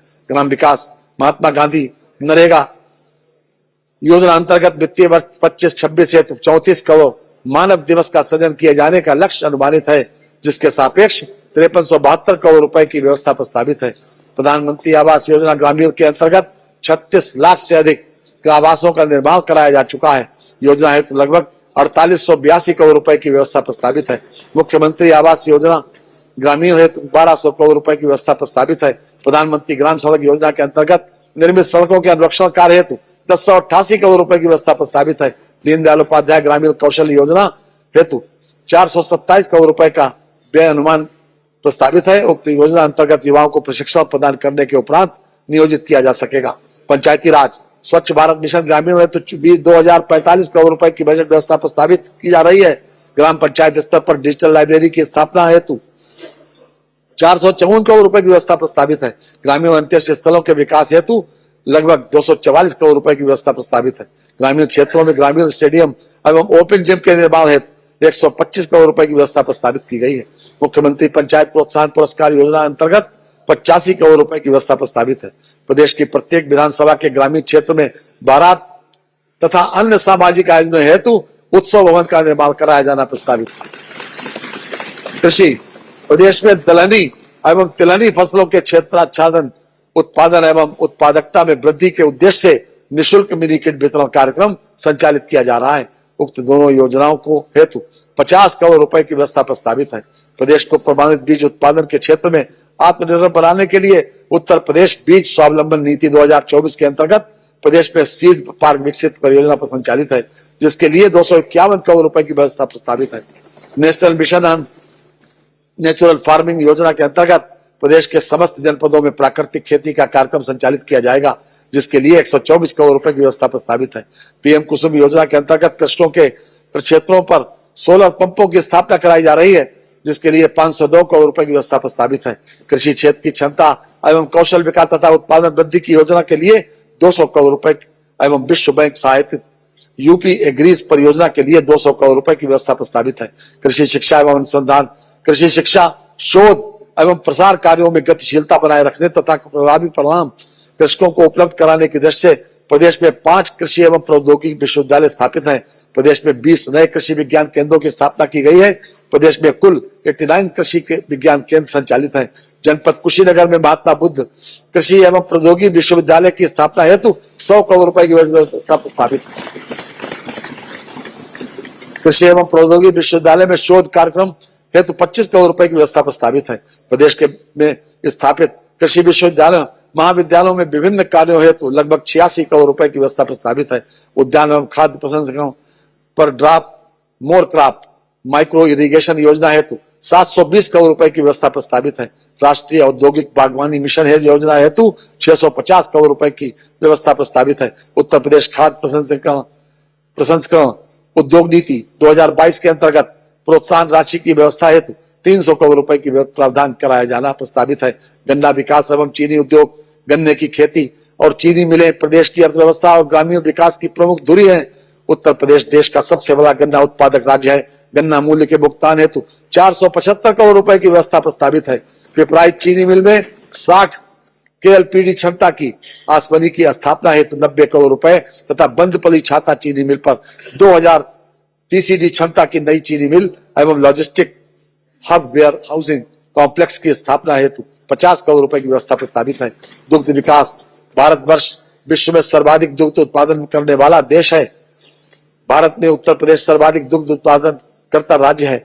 दुग्ध व्यवसाय में ही एकमात्र ऐसा व्यवसाय है जो ग्रामीण क्षेत्र के अनुसूचित जाति एवं अन्य पिछड़ा वर्ग के निर्बल भूमिहीन मजदूर बेरोजगारों हेतु अतिरिक्त आय वर्ग का लाभप्रद साधन है। नंद बाबा दुग्ध मिशन के अंतर्गत 203 करोड़ रुपए का प्रावधान कराया जा रहा है। दुग्ध संघों के सुदृढ़ीकरण एवं पुनर्जीवित करने की योजना अंतर्गत लगभग 107 करोड़ रुपए की व्यवस्था प्रस्तावित है। पशुधन प्रदेश में लगभग 12,50,000 गोवंश कुल 7713 गो आश्रय स्थलों में संरक्षित है। मुख्यमंत्री निराश्रित गोवंश सहभागिता योजना तथा पोषण मिशन के अंतर्गत 1,05,000 पशुपालकों को 1,63,000 गोवंश सुपुर्द किए गए हैं। पालतू संरक्षक एवं छुट्टा गोवंश की पहचान हेतु टैगिंग कराए जाने की योजना पर कार्य किया जाएगा।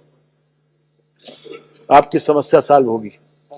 छुट्टा गोवंश के रखरखाव हेतु 2000 करोड़ रुपए की का प्रावधान कराया जा रहा है। बृहद गो संरक्षण केंद्रों की स्थापना के लिए 140 करोड़ रुपए की व्यवस्था कराई जा रही है। पशु चिकित्सालयों, पशु सेवा केंद्रों के सुदृढ़ीकरण हेतु 123 करोड़ रुपए की व्यवस्था प्रस्तावित है। मत्स्य प्रधानमंत्री मत्स्य संपदा योजना के अंतर्गत पुरुष लाभार्थियों के लिए 195 करोड़ रुपए तथा महिला लाभार्थियों के लिए 115 करोड़ रुपए की व्यवस्था प्रस्तावित है। प्रधानमंत्री मत्स्य संपदा योजना के अंतर्गत एकीकृत एक्वा पार्क मार्केट के निर्माण हेतु 190 करोड़ रुपए की व्यवस्था प्रस्तावित है। सहकारिता उत्तर प्रदेश कोऑपरेटिव बैंक और जिला सहकारी बैंकों को आधुनिक आईटी तकनीक से सुसंपन्न करने हेतु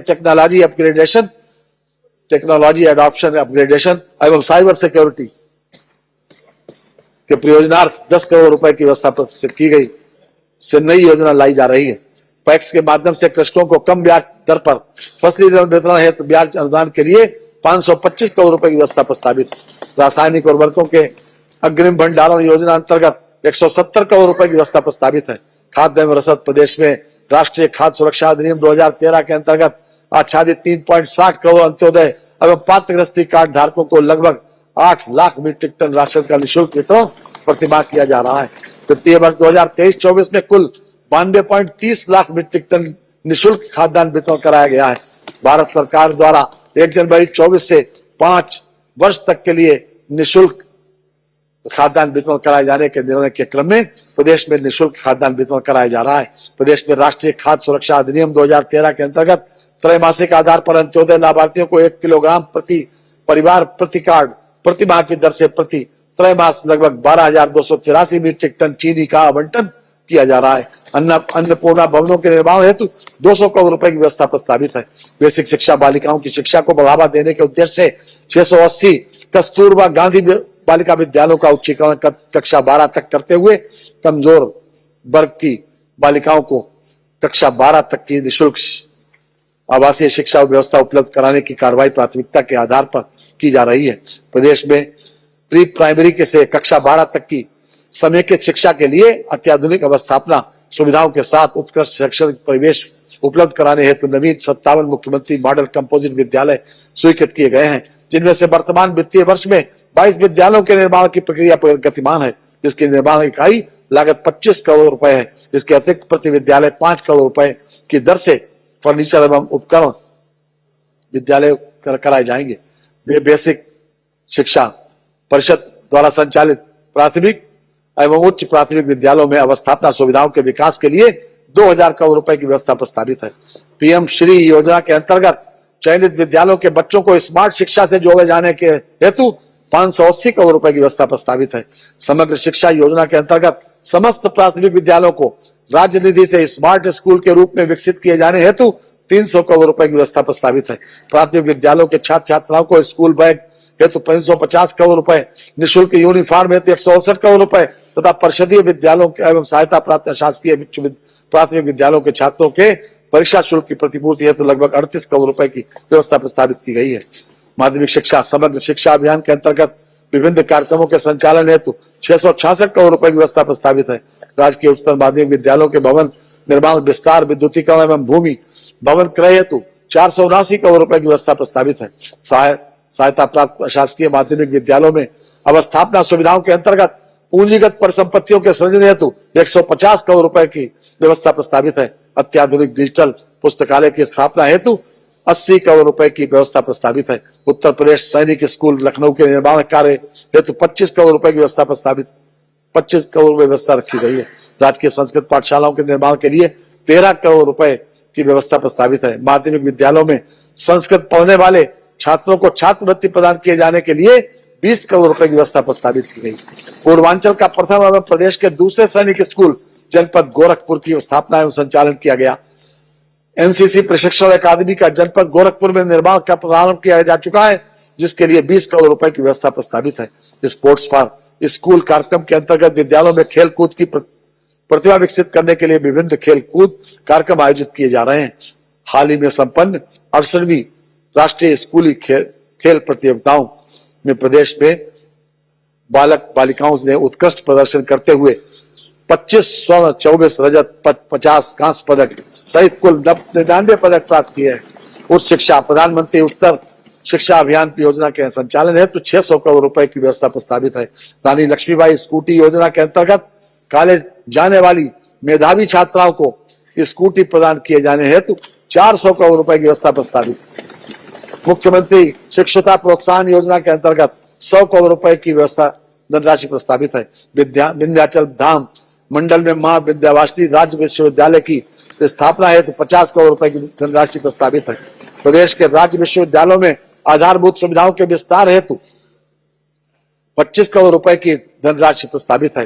राजकीय महाविद्यालयों के निर्माणाधीन भवनों को पूर्ण किए जाने हेतु 52 करोड़ रुपए की धनराशि प्रस्तावित है। प्राविधिक शिक्षा प्रदेश में डिप्लोमा स्तरीय 184 संस्थाओं में प्रशिक्षण प्रदान किया जा रहा है।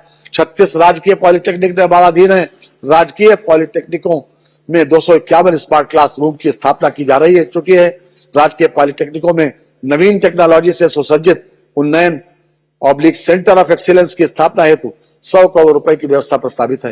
राजकीय पॉलिटेक्निकों में स्मार्ट क्लास रूम प्रयोगशालाओं के नवीनीकरण हेतु 10 करोड़ रुपए एवं प्रदेश में आर्टिफिशियल इंटेलिजेंस शिक्षा हेतु सेंटर ऑफ एक्सीलेंस की स्थापना के लिए 1 करोड़ रुपए की व्यवस्था प्रस्तावित है।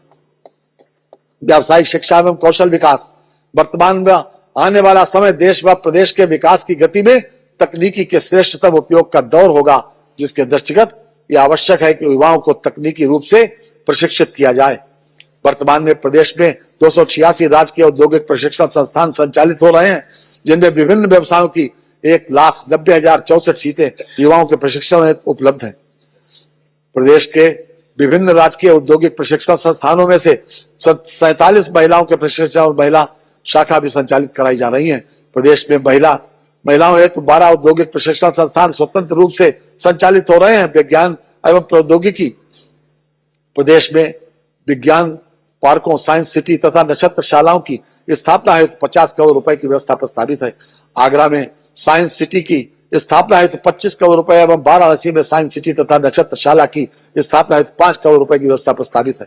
खेल एवं युवा कल्याण प्रदेश स्तर पर एक खेल विश्वविद्यालय का निर्माण जनपद मेरठ में किया जा रहा है, जिसके लिए कुल 223 करोड़ रुपए की व्यवस्था प्रस्तावित है। जनपद वाराणसी में पीपीपी मॉडल पर अंतरराष्ट्रीय क्रिकेट स्टेडियम का निर्माण तथा खेलो इंडिया के अंतर्गत वाराणसी के सिगरा स्टेडियम का व्यापक विकास कराया जा रहा है। प्रदेश में पहली बार भारत सरकार के सहयोग से एक जनपद एक खेल योजना अंतर्गत 72 जनपदों में खेलो इंडिया सेंटर संचालित किए जा रहे हैं। वित्तीय वर्ष 2025-26 में शेष 3 जनपदों में प्रशिक्षण के चयन बाद की कार्रवाई प्रस्तावित है। धर्मार्थ कार्य श्री बांके बिहारी जी महाराज मंदिर मथुरा वृंदावन कॉरिडोर के निर्माण हेतु भूमि विक्रय के लिए 100 करोड़ रुपए तथा निर्माण हेतु 50 करोड़ रुपए की व्यवस्था। जनपद मिर्जापुर के त्रिकोणीय क्षेत्र में मां विंध्यवासिनी मंदिर, मां अष्टभुजा मंदिर, मां काली खोह मंदिर के परिक्रमा पथ एवं जन सुविधा के स्थलों को विकसित किए जाने हेतु भूमि विक्रय हेतु 100 करोड़ रुपए की तथा बृहद निर्माण हेतु 100 करोड़ रुपए की व्यवस्था प्रस्तावित है। जनोपयोगी संरक्षित मंदिरों के जीर्णोद्धार पुनर्निर्माण हेतु 30 करोड़ रुपए का बजट प्रावधान प्रस्तावित। जनपद सीतापुर के नैमिषारण्य में वेद विज्ञान केंद्र की स्थापना हेतु 100 करोड़ रुपए की धनराशि प्रस्तावित है। पर्यटन वर्ष 2024 में जनवरी से दिसंबर तक उत्तर प्रदेश में कुल 65 करोड़ से अधिक पर्यटक आए। 65 करोड़ से अधिक पर्यटक आए, जिनमें विदेशी पर्यटकों की संख्या 14 लाख है। मुख्यमंत्री पर्यटन स्थलों का विकास योजना के लिए 400 करोड़ रुपए, अयोध्या क्षेत्र में पर्यटन व्यवस्थापना सुविधाओं के विकास के लिए 150 करोड़ रुपए, मथुरा में पर्यटन व्यवस्थापना सुविधाओं के विकास हेतु 125 करोड़ रुपए तथा नैमिषारण्य में पर्यटन व्यवस्थापना सुविधाओं के विकास हेतु 100 करोड़ रुपए की व्यवस्था प्रस्तावित है। प्रदेश में प्रमुख राष्ट्रीय राजमार्ग एवं पर्यटकों की सुविधा हेतु वे साइड एम्यूनिटीज के निर्माण हेतु 100 करोड़ रुपए की व्यवस्था प्रस्तावित है। चित्रकूट क्षेत्र में पर्यटन व्यवस्थापना सुविधाओं के विकास हेतु 50 करोड़ रुपए की व्यवस्था प्रस्तावित है। वन एवं पर्यावरण वर्तमान में प्रदेश में वृक्षाच्छेदन प्रदेश के भौगोलिक क्षेत्र का 9.96% हो गया है। उत्तर प्रदेश पर्यावरण व वृक्षाच्छेदन में वृद्धि के मामले में पूरे देश में द्वितीय स्थान पर रहा है। वर्ष 2021-22 में वर्ष 2024-25 तक प्रदेश में कुल 138.98 करोड़ रुपए पौधों का रोपण किया गया। वर्षा काल 2025 में वृक्षारोपण हेतु 35 करोड़ पौधा रोपण का लक्ष्य प्रस्तावित है। प्रदेश में वर्ष 2018 में बाघों की संख्या 173 से वर्ष 2022 में बढ़कर 205 हो गई है। पीलीभीत टाइगर रिजर्व में बाघों की संख्या दुगनी होने के क्रम में उक्त टाइगर रिजर्व को TX2 अवार्ड से सम्मानित किया गया है। जनपद गोरखपुर में कैंपियर रेंज के अंतर्गत रेड हेडेड गिद्ध संरक्षण एवं प्रजनन केंद्र, देश का पहला गिद्ध प्रजनन केंद्र स्थापित किया है। जनपद गोरखपुर में उत्तर प्रदेश वानिकी एवं औद्योगिक विश्वविद्यालय की स्थापना किए जाने की नई योजना प्रस्तावित की गई, जिसके लिए लगभग 50 करोड़ रुपए की व्यवस्था प्रस्तावित है। महिला एवं बाल विकास निराश्रित महिला पेंशन योजना के अंतर्गत पात्र लाभार्थियों को दे पेंशन के लगभग भुगतान हेतु 2980 करोड़ रुपए की व्यवस्था प्रस्तावित है। मुख्यमंत्री कन्या सुमंगला योजना अंतर्गत 700 करोड़ रुपए की बजट व्यवस्था प्रस्तावित है। वाराणसी, मेरठ, प्रयागराज, गोरखपुर, कानपुर, नगर, झांसी एवं आगरा में मुख्यमंत्री श्रमजीवी महिला छात्रावासों के निर्माण की नई योजना प्रस्तावित की गई है, जिसके 170 करोड़ रुपए की व्यवस्था प्रस्तावित है। कोविड के दौरान जिन बच्चों के ने अपने माता पिता को खोया है, उनकी देखभाल और वित्तीय सहायता हेतु संचालित उत्तर प्रदेश मुख्यमंत्री बाल सेवा योजना के लिए 252 करोड़ रुपए की व्यवस्था प्रस्तावित है। पुष्टाहार कार्यक्रमों के अंतर्गत समन्वित बाल विकास परियोजनाओं पर राज्य सरकार द्वारा दिए जाने वाले पोषाहार के लिए लगभग 4,119 करोड़ रुपए की व्यवस्था प्रस्तावित है। आंगनबाड़ी कार्यकर्त्री एवं सहायिकाओं को अतिरिक्त मानदेय के भुगतान हेतु 971 करोड़ रुपए की व्यवस्था प्रस्तावित है। मुख्यमंत्री सक्षम सुपोषण योजना हेतु 100 करोड़ रुपए की व्यवस्था प्रस्तावित है। समाज कल्याण वृद्धावस्था किसान पेंशन योजना के अंतर्गत प्रति लाभार्थी 1,000 रुपए प्रतिमाह पेंशन दी जा रही है। इस हेतु लगभग 8,105 करोड़ रुपए की व्यवस्था प्रस्तावित है। सभी वर्गों की पुत्रियों के विवाह हेतु अनुदान की मुख्यमंत्री सामूहिक विवाह योजना हेतु 550 करोड़ रुपए की व्यवस्था प्रस्तावित है। अनुसूचित जाति के निर्धन व्यक्तियों की पुत्रियों की शादी अनुदान योजना हेतु 100 करोड़ रुपए तथा सामान्य वर्ग के निर्धन व्यक्तियों की पुत्रियों की शादी योजना हेतु 50 करोड़ रुपए बजट व्यवस्था प्रस्तावित है। वृद्ध एवं अशक्त व्यक्तियों के लिए आवासीय गृह संचालित करने हेतु स्वैच्छिक संस्थाओं को सहायता प्राप्त किए जाने हेतु 60 करोड़ रुपए की धनराशि प्रस्तावित है। अनुसूचित जाति पूर्व दशम एवं दशमोत्तर छात्रवृत्ति योजना हेतु लगभग 968 करोड़ रुपए की व्यवस्था प्रस्तावित है। सामान्य वर्ग पूर्व दशम एवं दशमोत्तर छात्रवृत्ति योजना अंतर्गत 900 करोड़ रुपए की व्यवस्था प्रस्तावित है। जनजाति विकास अनुसूचित जनजाति के छात्राओं को पूर्व दशम एवं दशमोत्तर छात्रवृत्ति योजना हेतु लगभग 6 करोड़ रुपए की व्यवस्था प्रस्तावित है। प्रधानमंत्री जनजाति आदिवासी न्याय महाअभियान पीएम जनमन के अंतर्गत विशेष रूप से कमजोर जनजातीय समूहों का समग्र विकास किया जाना है। धरती आबा जनजातीय ग्राम उत्कर्ष अभियान का शुभारंभ माननीय प्रधानमंत्री जी द्वारा दिनांक 2 अक्टूबर 2024 को किया गया है। योजना का उद्देश्य देश भर में 63,000 से अधिक जनजातीय बाहुल्य ग्रामों तथा आकांक्षी जनपदों के जनजातीय ग्रामों को 18 विभागों के कार्यक्रमों से संतृप्त किया जाना है। पिछड़ा वर्ग कल्याण पिछड़ा वर्ग पूर्व दशम एवं दशमोत्तर छात्रवृत्ति योजना के हेतु 2825 करोड़ रुपए की व्यवस्था प्रस्तावित है। पिछड़ा वर्ग के निर्धन व्यक्तियों की पुत्रियों की शादी अनुदान योजना के हेतु 200 करोड़ रुपए की व्यवस्था प्रस्तावित है। पिछड़े वर्ग के बेरोजगार युवक एवं युवतियों को कंप्यूटर प्रशिक्षण दिलाए जाने हेतु 35 करोड़ रुपए की व्यवस्था प्रस्तावित है। दिव्यांग जन सशक्तिकरण दिव्यांग भरण पोषण अनुदान योजना अंतर्गत 1424 करोड़ रुपए की व्यवस्था प्रस्तावित है। शारीरिक रूप से अक्षम व्यक्तियों को कृत्रिम श्रवण सहायक यंत्र आदि खरीदने के लिए आर्थिक सहायता की योजना हेतु 35 करोड़ रुपए की व्यवस्था प्रस्तावित है। असहाय दिव्यांग व्यक्तियों को बीमारी के इलाज हेतु अनुदान योजना के लिए 10 करोड़ रुपए की व्यवस्था प्रस्तावित है। 3 से 7 वर्ष के श्रवण बाधित मानसिक मंदित तथा दृष्टि बाधित दिव्यांग बच्चों के फ्री स्कूल रेडीनेस हेतु 18 मंडलीय जनपदों में बचपन डे केयर सेंटर्स का संचालन किया जा रहा है। अल्पसंख्यक कल्याण अल्पसंख्यक समुदाय के विकास एवं उत्थान हेतु वित्तीय वर्ष 2025-26 में 1998 करोड़ रुपए की बजट व्यवस्था प्रस्तावित है। अल्पसंख्यक समुदाय के छात्र छात्राओं को पूर्व दशम एवं दशमोत्तर छात्रवृत्ति योजना के अंतर्गत 365 करोड़ रुपए की व्यवस्था प्रस्तावित है। न्याय उच्च न्यायालय इलाहाबाद की लखनऊ पीठ के लिए नए भवनों के निर्माण के लिए 150 करोड़ रुपए की व्यवस्था प्रस्तावित है।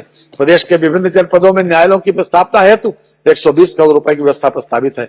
अधीनस्थ न्यायालयों की सुरक्षा हेतु सीसीटीवी एवं अन्य सुरक्षा उपकरणों के लिए 100 करोड़ रुपए की व्यवस्था प्रस्तावित है। उच्च न्यायालयों के न्यायमूर्तिगण तथा न्यायिक अधिकारियों के आवासीय भवनों के निर्माण हेतु लगभग 352 करोड़ रुपए की व्यवस्था प्रस्तावित है।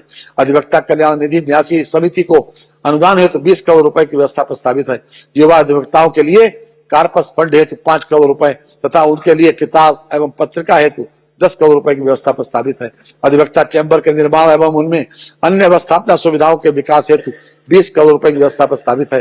राजस्व कृषकों को दुर्घटनावश मृत्यु दिव्यांगता की स्थिति में आर्थिक सहायता की मुख्यमंत्री कृषक दुर्घटना कल्याण योजना हेतु 1050 करोड़ रुपए की व्यवस्था प्रस्तावित है। प्रदेश के राजस्व कार्मिकों को ऑनलाइन कार्य हेतु लैपटॉप स्मार्टफोन आदि उपलब्ध कराए जाने के लिए 24 करोड़ रुपए की व्यवस्था प्रस्तावित है। प्रदेश में 8 मंडलीय लेखपाल प्रशिक्षण विद्यालयों छात्रावासों का निर्माण कराया जाना प्रस्तावित है। परिवहन उत्तर प्रदेश राज्य परिवहन सड़क परिवहन निगम के बस स्टेशनों डिपो कार्यशाला आदि के निर्माण तथा बस बेड़ों की में वृद्धि संबंधी कार्य हो 400 करोड़ रुपए की व्यवस्था प्रस्तावित है। मुख्यमंत्री ग्राम जोड़ो योजना हेतु मध्यम श्रेणी की इलेक्ट्रिक बसों के क्रय हेतु 100 करोड़ रुपए की व्यवस्था प्रस्तावित तथा चार्जिंग स्टेशनों की स्थापना हेतु 50 करोड़ की व्यवस्था प्रस्तावित।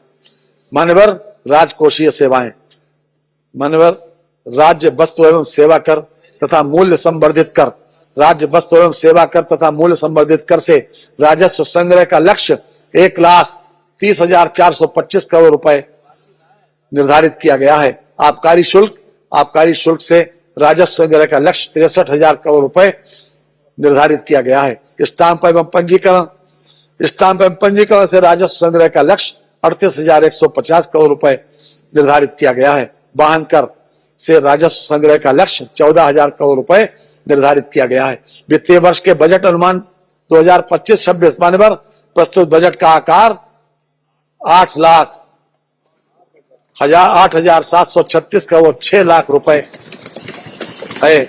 बजट में 28,478 करोड़ 34 लाख रुपए की नई योजनाएं सम्मिलित की गई हैं। कुल प्राप्तियां 7,79,242 करोड़ 65 लाख रुपए अनुमानित हैं। कुल प्राप्तियों में 6,62,690 करोड़ 93 लाख रुपए की राजस्व प्राप्तियां तथा 1,16,561 करोड़ 72 लाख रुपए की पूंजीगत प्राप्तियां सम्मिलित हैं। राजस्व प्राप्तियों में कर राजस्व का अंश 5,50,172 करोड़ 21 लाख रुपए है, जिसमें स्वयं का कर राजस्व 2,95,000 करोड़ रुपए तथा केंद्रीय करों में राज्य का अंश 2,55,172 करोड़ 21 लाख रुपए सम्मिलित है। कुल व्यय 8,0736 करोड़ 6 लाख रुपए अनुमानित है। कुल व्यय में 5,83,174 करोड़ 57 लाख रुपए राजस्व लेखे का व्यय है तथा 2,25,561 करोड़ रुपए 49 लाख रुपए पूंजी लेखे का व्यय है। समेकित निधि की प्राप्तियों में से कुल व्यय घटाने के पश्चात 29,493 करोड़ 41 लाख रुपए का घाटा अनुमानित है। लोक लेखे से 9,500 करोड़ रुपए की शुद्ध प्राप्तियां अनुमानित है। समस्त लेन देन का शुद्ध परिणाम 19,993 करोड़ 41 लाख रुपए ऋणात्मक अनुमानित है। प्रारंभिक शेष 20,240 करोड़ 81 लाख रुपए को हिसाब में लेते हुए अंतिम शेष 247 करोड़ 40 लाख अनुमानित है। राजस्व बचत 79,516 करोड़ 36 लाख रुपए अनुमानित है। राजकोषीय घाटा 91,399 करोड़ 80 लाख रुपए अनुमानित है, जो वर्ष के लिए अनुमानित सकल राज्य घरेलू उत्पाद का 2.97% यानी FRBM की सीमा के अंतर्गत। मानवर हमारी सरकार प्रदेशवासियों को एक सुरक्षित, स्वस्थ, सभ्य और खुशहाल समाज मुहैया कराने तथा प्रदेश में ही रोजगार के अवसर उपलब्ध कराने के लक्ष्य को ध्यान में रखकर कार्य कर रही है। हमारा मानना है कि 12:15 बज गए, हम सोच रहे थे 12:15। तुम सोच रहे हो बस बादल की उड़ानों तक, मेरी तो निगाहें हैं सूरज के ठिकाने।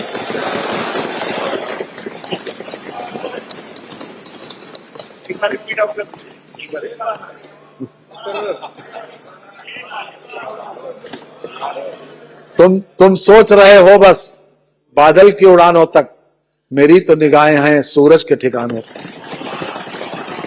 मानवर मैं माननीय प्रधानमंत्री जी और माननीय मुख्यमंत्री जी, केंद्रीय मंत्री परिषद के माननीय सदस्यों और प्रदेश की मंत्री परिषद के अपने सभी माननीय सदस्यों का अत्यंत आभारी हूं, जिनके सहयोग एवं परामर्श से मैं बजट प्रस्तुत करने में सक्षम हो सका हूं। मैं अपर मुख्य सचिव वित्त और वित्त विभाग के अधिकारियों एवं कर्मचारियों, प्रधान महालेखाकार उत्तर प्रदेश तथा राष्ट्रीय सूचना विज्ञान केंद्र के अधिकारियों एवं प्रदेश सरकार के सभी विभागों के अधिकारियों एवं कर्मचारियों के प्रति अपना आभार प्रकट करता हूं, जिन्होंने इस बजट को तैयार करने में बहुमूल्य सहयोग प्रदान किया है। इन्हीं शब्दों के साथ माननीय मैं वित्तीय वर्ष 2025-26 का बजट इस सदन में उपस्थित सभी सम्मानित जनप्रतिनिधियों के माध्यम से प्रदेश की जनता को समर्पित करता हूं। वंदे मातरम।